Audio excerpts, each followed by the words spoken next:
Most workplace drama starts because people refuse to say one uncomfortable thing. Teams will completely implode over something that should be just a 5-minute conversation. What do we get instead? We get workplace gossip, assumed intent. People get defensive and build entire stories in their head of things that aren't even true. Didn't even happen. By the time the leadership steps in, everybody's already angry, and usually for no good reason. Silence gets filled with assumptions, and assumptions are usually wrong. So what can you do about it? First off, clarity prevents conflict, and clarity in communication specifically.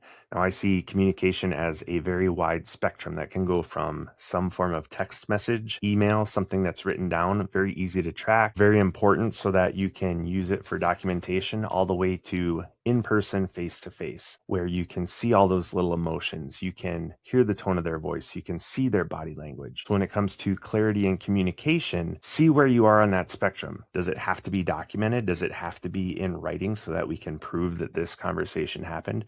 Or is it something we can do face-to-face so that I can see their body language and hear the tone and the pace of their voice? Or does it have to be both? But when you're trying to be clear with your communication, always err on the side of face-to-face, in-person communication. Next, address issues directly. And we're addressing the issue. We're not addressing the person. We're putting the behavior versus the expectation. And that's something I do with teaching all the time. I'm not upset at the student.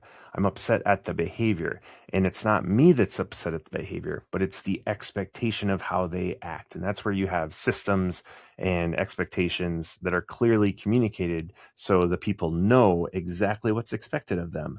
And if they step outside of those bounds, they know that they're going to get corrected. You can have a process for that too. Next, don't let side conversations replace real conversations. You may be friendly and popular with your team, and if you're using that personal power to influence them, that's great. That's a good way to do it. However, if something really needs to be locked in, it needs to be from the leader to the worker, and it needs to be clear and communicated effectively. You can't pull them aside and say, hey, this thing that happened, we need to make sure we're better. If it's a true issue, it needs to be more serious than that. And there again, if you have clear expectations and you are consistent, it's not going to be a problem. And lastly, as the leader, you set the communication culture. You are the one who models what right looks like in communication. Does that mean everything is an email? Does that mean everything is face-to-face? Does that mean we admit mistakes when we make them? What does that look like? And I'm not telling you what you have to do. I'm just saying, keep in mind that you are setting the communication culture. And make sure it's the one that you want set. So to help prevent that workplace drama, to prevent those assumptions that are probably wrong, make sure you communicate effectively and efficiently and in the proper format. Ensure that you take issues and you address them directly.